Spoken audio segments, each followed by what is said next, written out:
vez nós temos uma poderosa mensagem a respeito de batismo, especialmente significados plural do batismo.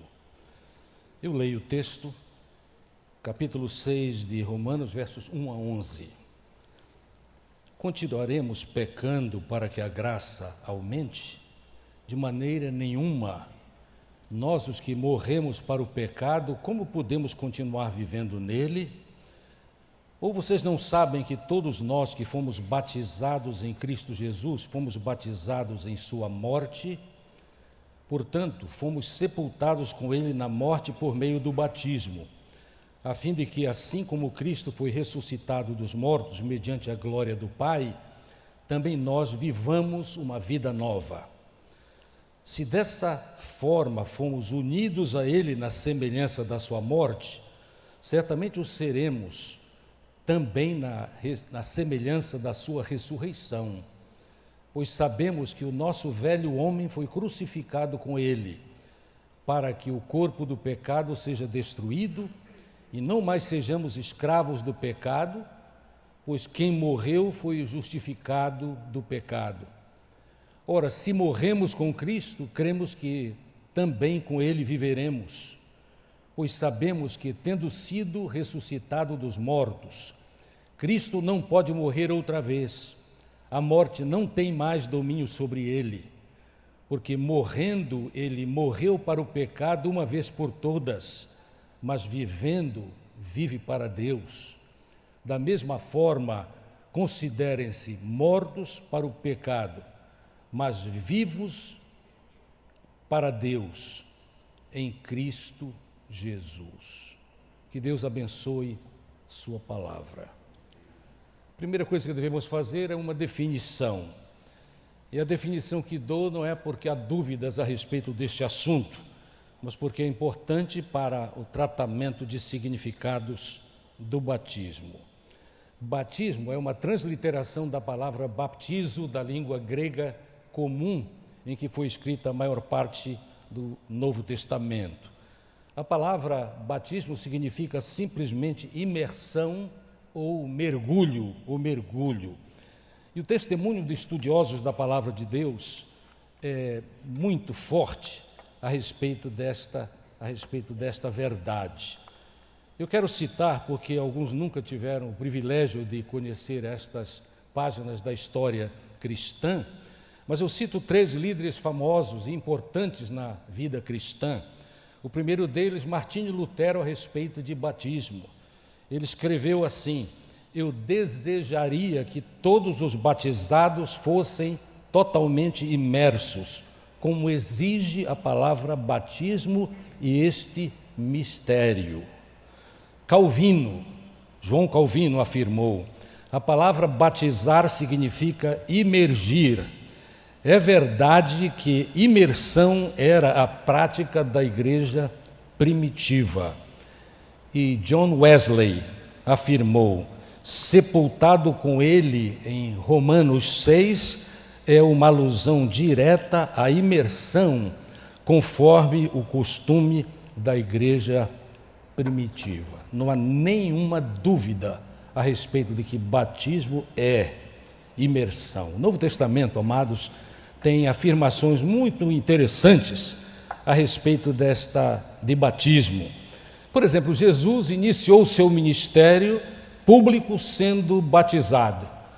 Isto está em Mateus capítulo 3, versos 13 a 17. Nós lembramos a história. João Batista, o seu precursor, estava batizando e batizava inclusive escribas e fariseus, aqueles que diziam estar arrependidos, e Jesus apareceu. E João Batista ficou constrangido e disse que aquela era uma impossibilidade, mas Jesus insistiu, afirmando o seguinte: é preciso que nós cumpramos toda a justiça, é preciso que nós cumpramos, João, todo o plano de Deus. E o plano de Deus era a perfeita identificação de Jesus, posto nunca ter pecado, identificado com os homens, para poder fazer o que só ele podia fazer, para salvar os homens da perdição eterna. Então este é o primeiro fato interessante. Jesus inaugurou o seu ministério público sendo batizado por João. O segundo fato importante no Novo Testamento é que Jesus é quem autorizou a prática, indo por todo mundo, ensinar e batizar. E disse como? Em nome do Pai, do Filho e do Espírito Santo, ensinando-os a guardar todas as coisas que eu vos tenho mandado. Jesus então autorizou a prática do batismo nos termos que muitos cristãos ainda fazem até hoje. Há pouco nós ouvimos quando o pastor Rodrigo disse: eu te batizo em nome do Pai, do Filho e do Espírito Santo. Jesus autorizou que assim fosse. Mas há uma outra história, outra afirmação interessante, é que batismo na igreja primitiva, especialmente no primeiro século, era um testemunho público de confiança em Jesus, um testemunho de fé imediatamente após a confissão de que Jesus era Salvador, era Senhor da vida. Eu quero ler alguns textos porque é extremamente provável que, por causa de práticas desde o segundo século, a que me refiro? Eu me refiro ao fato que já no segundo século da vida e da história da igreja cristã, começou a haver vocês conhecem, todo mundo sabe inglês hoje em dia por causa de internet, né? Começou a haver um delay, né? Uma demora para batizar. E a demora no segundo século, no meio da igreja primitiva, segundo documentos muito clássicos e documentos sérios, é que a partir do segundo século, em muitas igrejas cristãs, a espera, o delay era de 3 anos. Quer dizer, os que aceitavam Jesus no meio da comunidade cristã, e aí entravam numa classe de doutrina, a classe dos catecúmenos, e só após 3 anos eles eram batizados. No início não era assim. Eu vou mostrar para os irmãos que, de fato, não era assim. Vou dar alguns exemplos. O primeiro que quero dar, naturalmente os exemplos bons aqui para nós, tem a ver com a história da igreja, né, no primeiro século, então Atos. Atos, no capítulo, e há muitos exemplos. Eu copiei no meu esboço 10 exemplos, mas vou citar só alguns. No capítulo 8, versos 32 a 36, é uma história bastante conhecida, creio eu, né? O eunuco, que era um administrador da rainha etíope, rainha Candace, ele estava lendo ali na sua carruagem, conforme relato das Escrituras, ele estava lendo a passagem da Escritura que diz: ele foi levado como ovelha para o matadouro, e como o cordeiro mudo diante do tosqueador, ele não abriu a sua boca. Em sua humilhação foi privado de justiça. Quem pode falar dos seus descendentes, pois sua vida foi tirada da terra? Ele estava lendo o profeta Isaías. E aí, o eunuco mesmo que estava lendo isso, fez a seguinte pergunta: diga-me, por favor, Filipe, de quem o profeta está falando, de si ou de outro? Então Filipe, começando com aquela passagem da Escritura, anunciou as boas novas de Jesus, anunciou a salvação. E prosseguindo pela estrada, eles chegaram ao lugar onde havia água. O eunuco disse assim: olhe, aqui há água, que me impede que eu seja batizado? E Filipe disse: você pode, se crer de todo o coração. Ele tinha acabado de ouvir, e ele tinha acabado de crer, e ele disse: olha, ali tem água, e ele foi batizado. É interessante que às vezes nós nos esquecemos do apóstolo Paulo, porque ele é tão famoso, né? O que ocorreu na vida do apóstolo Paulo? Aí do outro lado da página, na sua Bíblia, no capítulo 9 e verso 18, está escrito assim, verso 18, Saulo ficou cego, como sabemos, depois daquela visão que teve do Senhor, não é?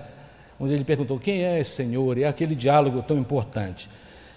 Mas ele vai para ser ajudado por Ananias, e no verso 18 está escrito assim: imediatamente algo como escamas caiu dos olhos de Saulo, quando Ananias operou o milagre de acordo com a orientação do Senhor, e ele passou então a ver novamente, e levantando-se, foi batizado, e depois de comer, recuperou as forças.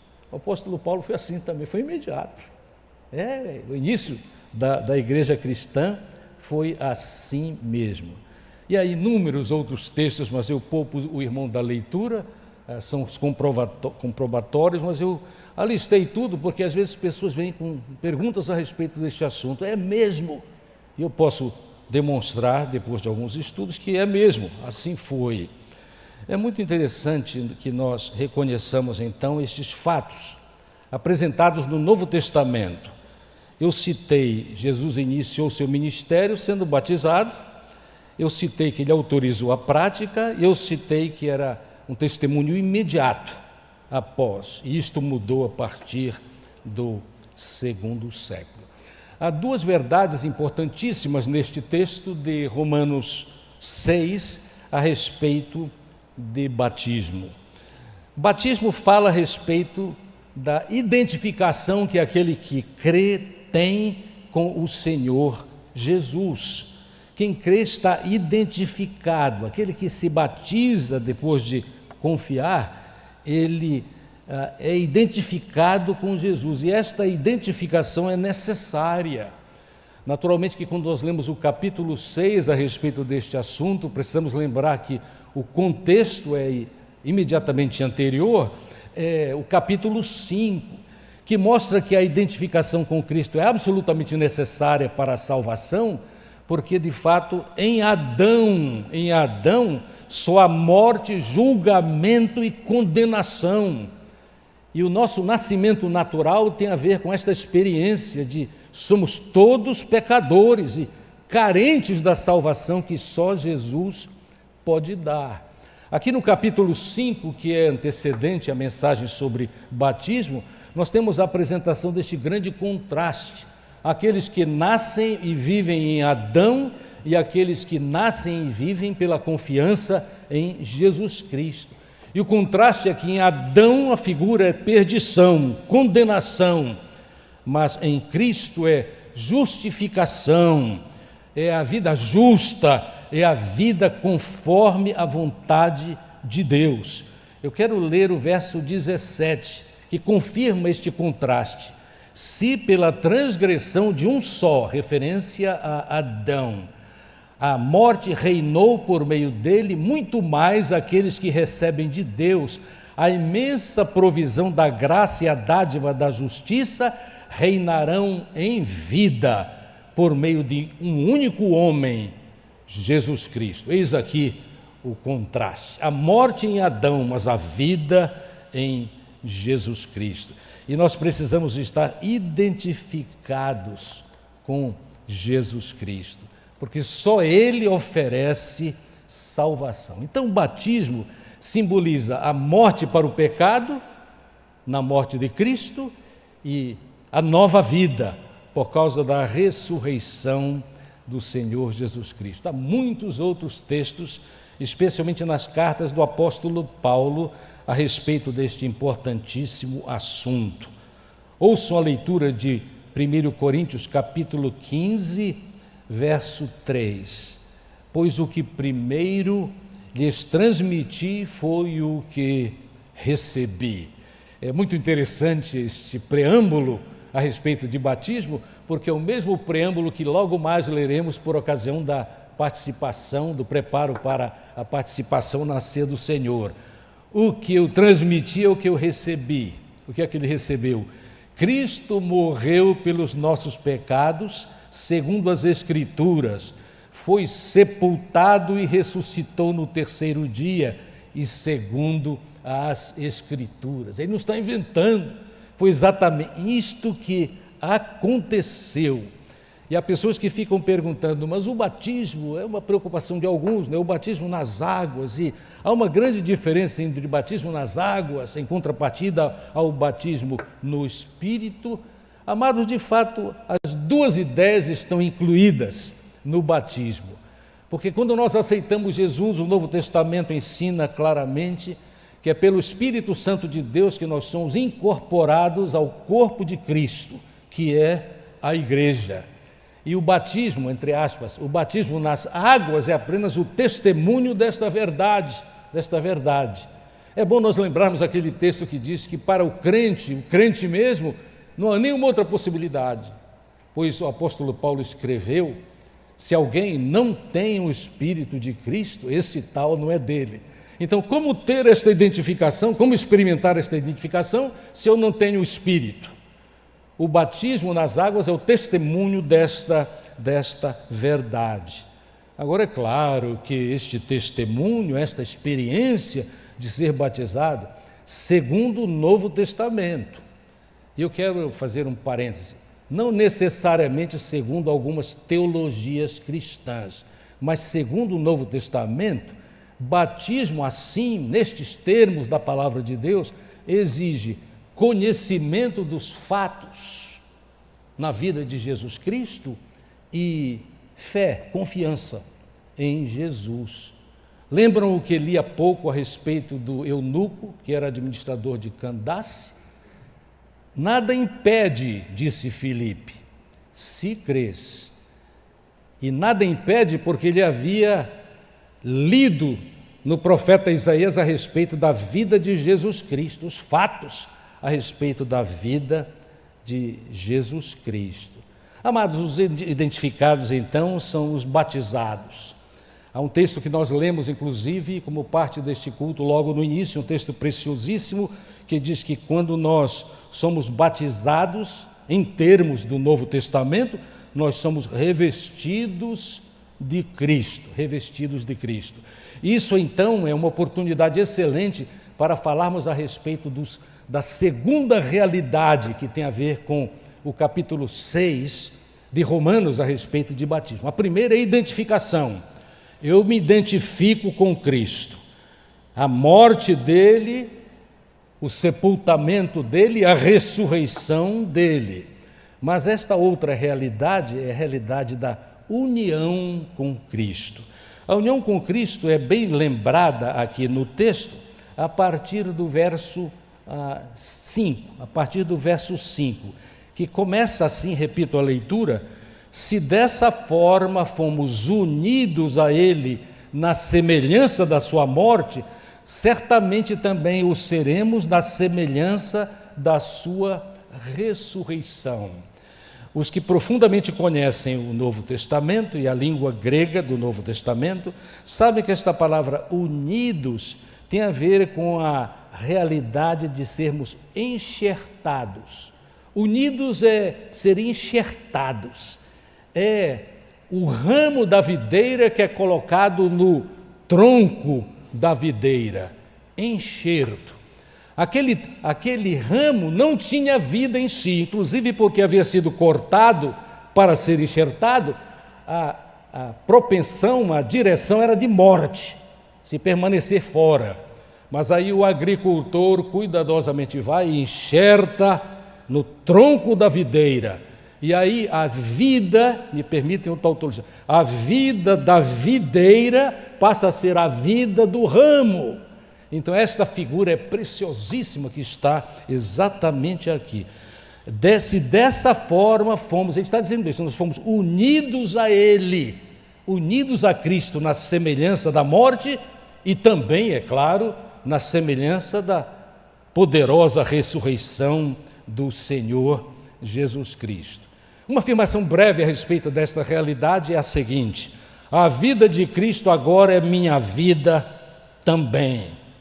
Nós estamos garantidos desta verdade. Leio Romanos 11, 24. Que texto interessante este. Afinal de contas, se você foi cortado de uma oliveira brava por natureza, lembra Adão, né? Figueira brava. E de maneira antinatural, foi enxertada numa oliveira cultivada.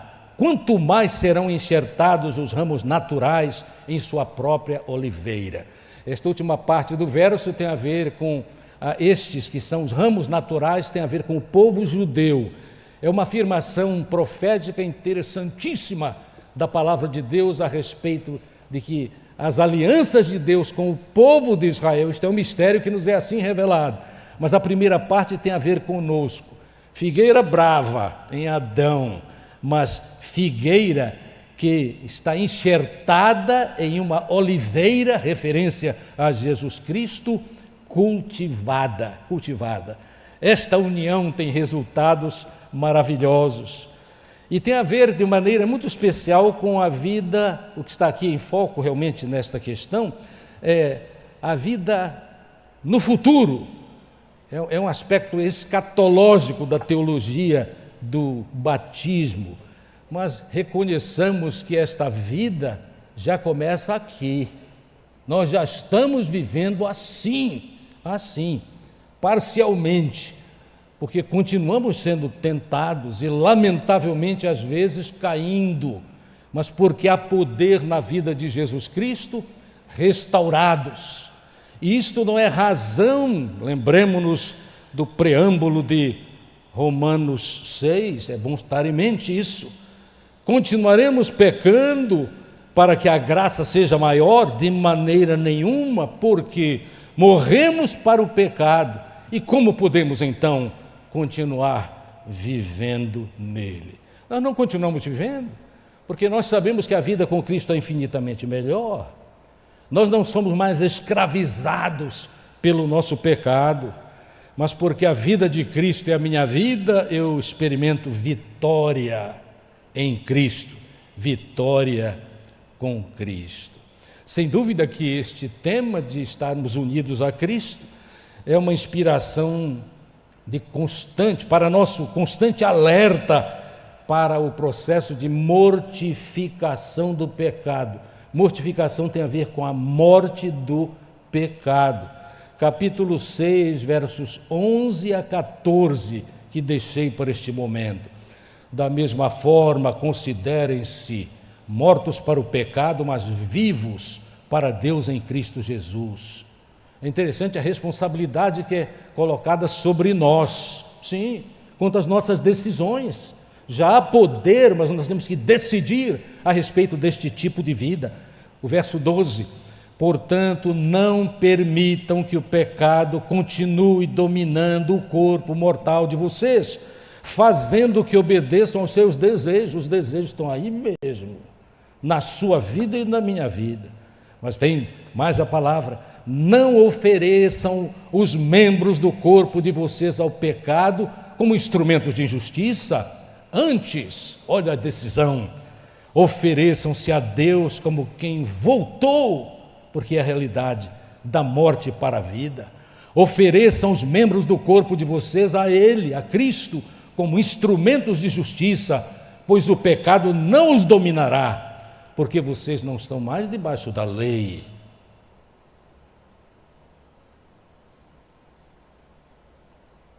Mas sim debaixo da graça, favor imerecido. Não é só nome de mulher não, viu, irmãos?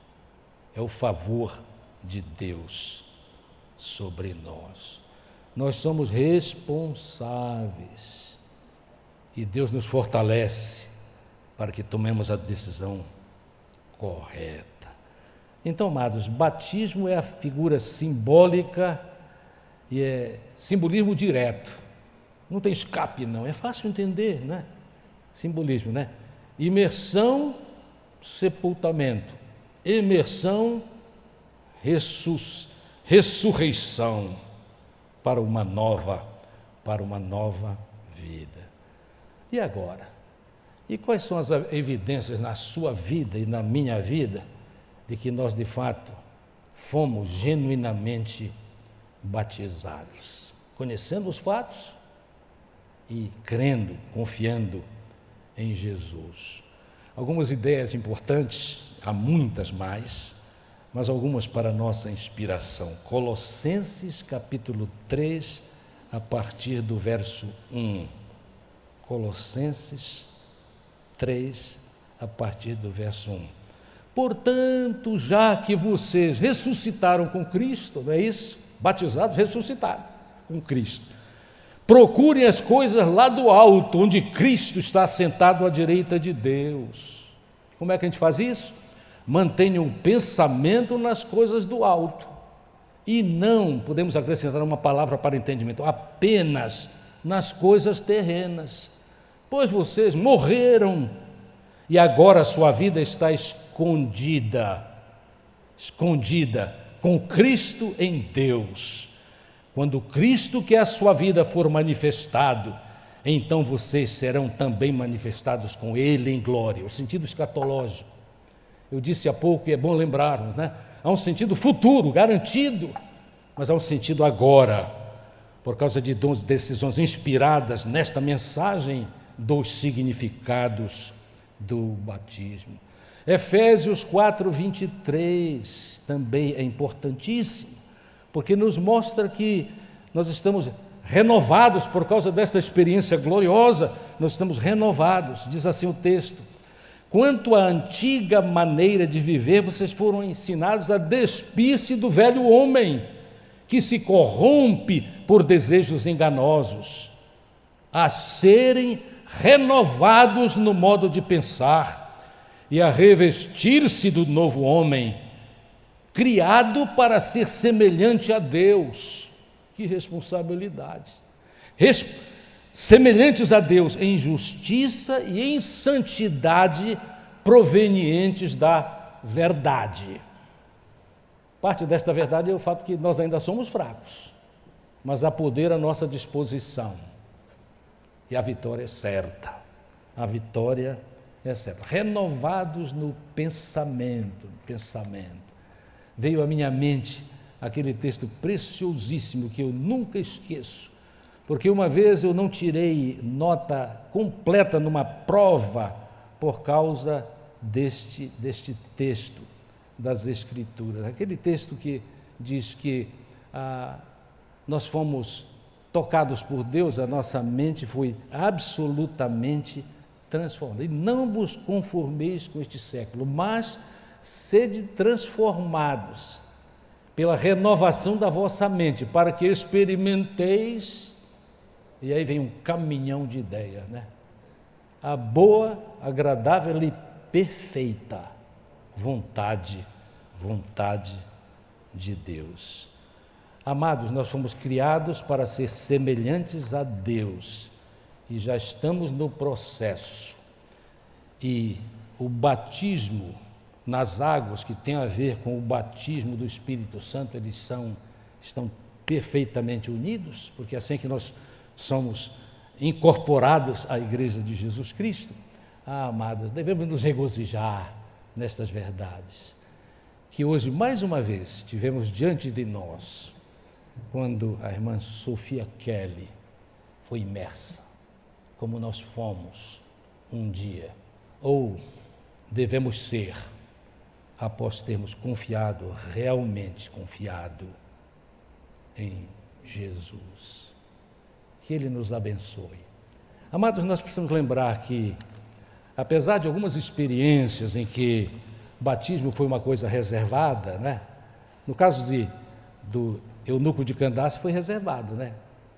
Ali, o que estava liderando a carruagem, Filipe e o eunuco só, né? No caso de Paulo, Ananias e Paulo, né? Mas na maioria das experiências do Novo Testamento, o batismo é uma experiência comunitária. Nós precisamos estar lembrados disso. Porque, amados, nós, como salvos por Jesus Cristo, e agora garantidos na nossa salvação, desde o início o plano de Deus foi para que vivêssemos em comunidade. As experiências solitárias de batismo são exceções no Novo Testamento. E é por esta razão que não é recomendável que nós andemos por aí batizando alguém que creu na nossa presença. O ideal é que nós levemos estas pessoas para uma vida em igreja, para eles continuarem aprendendo a respeito de que, com todo respeito às igrejas, a igreja que eu amo, é o seguinte: para que conhecerem as fraquezas da igreja e a restauração da igreja quando cremos em Jesus, porque é assim o tempo todo. E quem não sabe disso, vive saindo de uma igreja para outra, pensando que vai encontrar a igreja do futuro no presente. Não vai. Até porque você que é pecador ainda vai para lá. E a igreja já se torna imperfeita com a sua presença. Aliás, foi exatamente isto que o pastor Frederico Orr disse para alguém que chegou e ficou entusiasmado com a mensagem lá na Igreja Batista Hebron, aqui em Manaus. Ele chegou e disse assim: pastor Frederico, nunca vi uma igreja como esta, nunca ouvi uma mensagem como a sua, vou ser membro aqui. Ele disse assim: não faça isso, meu querido, não faça isso, porque a nossa igreja é tão imperfeita quanto as outras.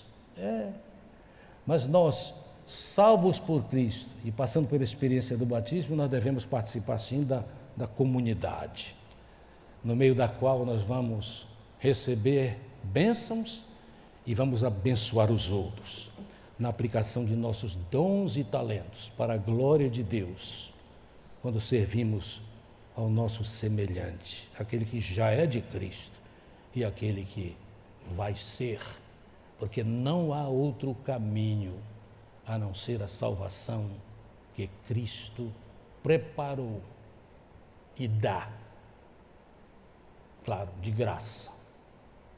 Pela graça sois salvos por meio da fé. Isto não vem de vós, é dom de Deus, não vem de obras, para que ninguém se glorie.